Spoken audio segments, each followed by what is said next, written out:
Have you ever seen a braver cat than this one? I think not.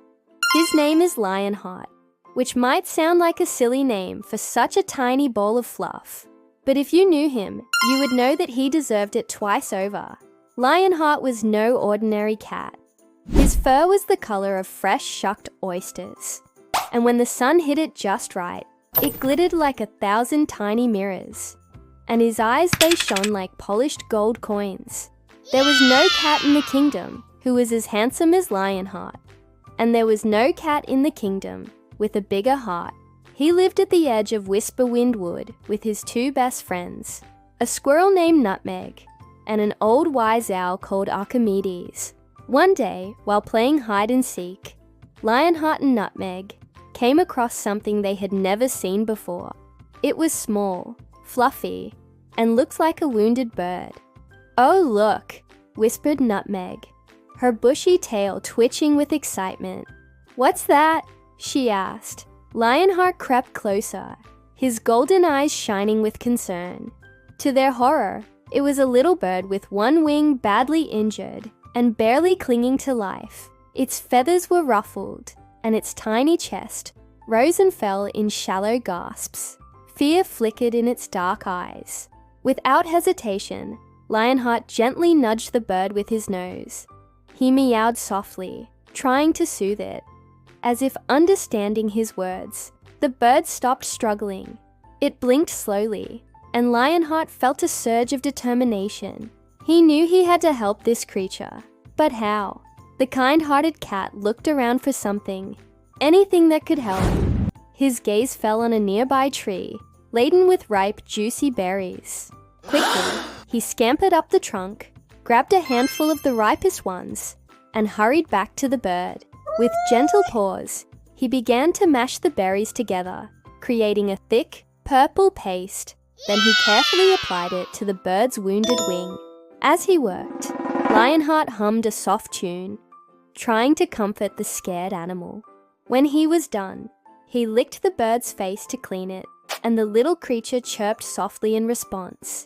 It seemed to trust Lionheart, and that gave him a warm feeling inside. Now that the bleeding had stopped, Lionheart carefully carried the bird back to his cozy den. He laid it on a bed of soft moss, and Nutmeg scurried around, gathering dry leaves and twigs to make a splint for the bird's broken wing. Together, they made sure the little bird was warm and comfortable.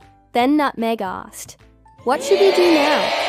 She looked at Lionheart, her eyes shining with concern. Lionheart knew that they couldn't leave the bird alone, so he suggested, "Let's name it Robin and take care of it until it's well enough to fly again." Nutmeg and Lionheart shared a look. They might be just a cat, a bird and a squirrel, but they were going to do everything they could to save Robin. And so began Robin's long journey to recovery. Lionheart kept a close watch over his new friend.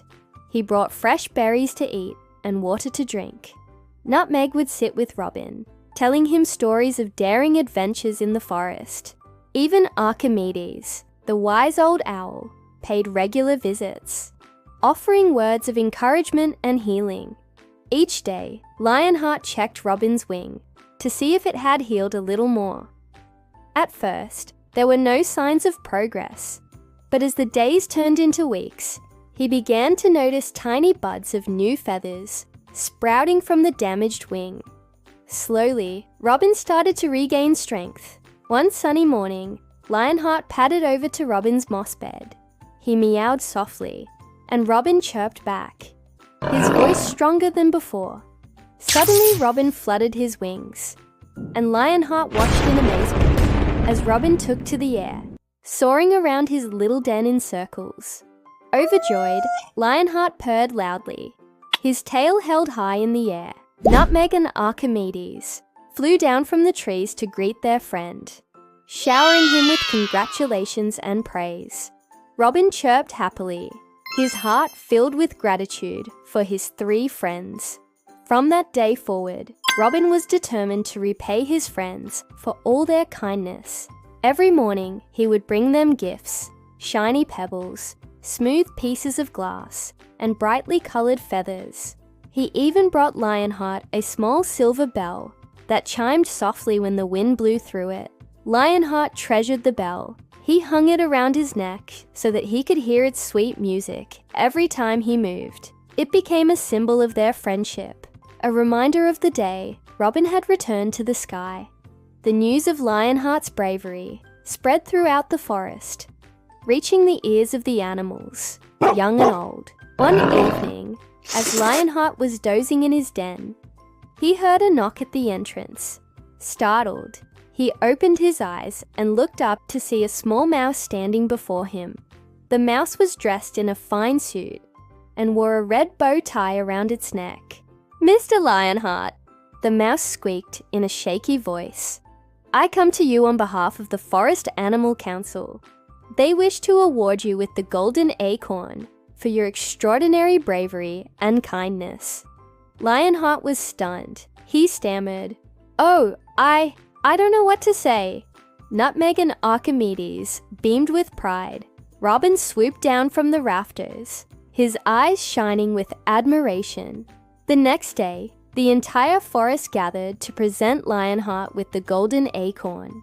There were rabbits with coats as white as snow, deer with antlers like polished bone, foxes with fur the color of autumn leaves, and even a majestic stag whose antlers were said to touch the clouds. All had come to honor Lionheart. When it was time for the presentation, the oldest and wisest of the forest animals stepped forward, holding the golden acorn aloft. It announced, "For saving the life of our little brother Robin and showing kindness and bravery, we award you the highest honor a forest creature can receive, the golden acorn." As the forest erupted in applause, Lionheart felt a warmth spread through his chest. It wasn't the glistening trophy or the admiring glances that made him happy. It was the thought that he had made a difference in someone's life. From that day forward, Lionheart's legend grew. Young cats would gather around him, hanging on his every word, eager to hear about his daring adventure. And whenever they looked up at the sky, they knew that somewhere up there, a brave little bird was flying free because of a kind-hearted cat with fur as shiny as 1,000 mirrors and eyes like polished gold.